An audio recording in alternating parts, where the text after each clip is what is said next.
s'accrochent. Deux mondes se rencontrent et le cœur doit apprendre à naviguer entre eux. Minute 1, le voyage de l'homme. L'homme vient de l'Occident. Les rues de béton, les voitures, le rythme frénétique de la ville disparaissent derrière lui. Le taxi l'a laissé au bord d'un chemin de terre rouge et poussiéreux. Le vent sec transporte des odeurs de feuillage et de terre humide. Les chants d'oiseaux, les bruits de pas dans les champs, le murmure d'une rivière proche, tout est nouveau, presque magique. Anecdote sonore. Un coq au loin, le bruit de pas sur la terre sèche, un chien aboyant faiblement.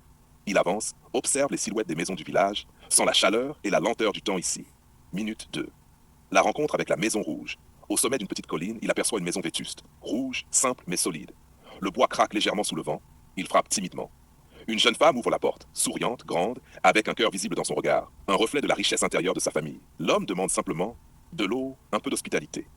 La famille accueille sa demande sans hésitation, partage la simplicité et la générosité des gestes quotidiens. Bruits intégrés. Le bruit de l'eau versée dans une calebasse, un souffle léger du vent, le crépitement d'un petit feu à l'intérieur. Minute 3. Premières impressions et chocs culturels. L'homme moderne est frappé par la contraste entre son monde occidental et le rythme du village. Dans sa ville, tout était rapide, matérialiste, ordonné.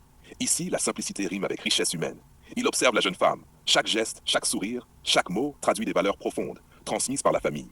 Il se dit, open quote, si cette fille est le reflet de cette famille, je dois apprendre à comprendre ce monde avant d'espérer être avec elle, close quote. Minute 4. L'anecdote du repas. La famille invite l'homme à partager un repas. Du riz, quelques légumes locaux, servis avec soin.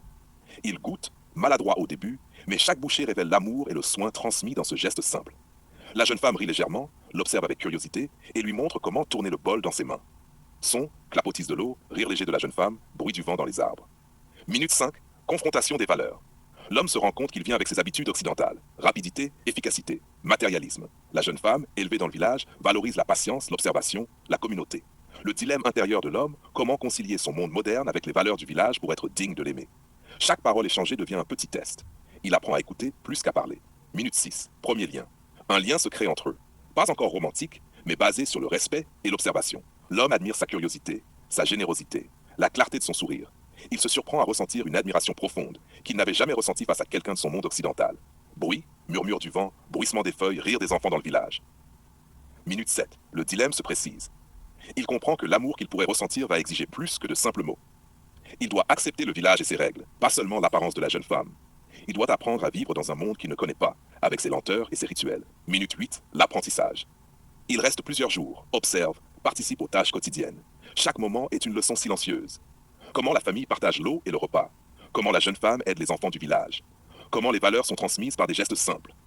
Il se rend compte que l'amour ne peut pas être seulement sentiment. Il doit être conscience et respect de l'autre monde. Minute 9, la confrontation.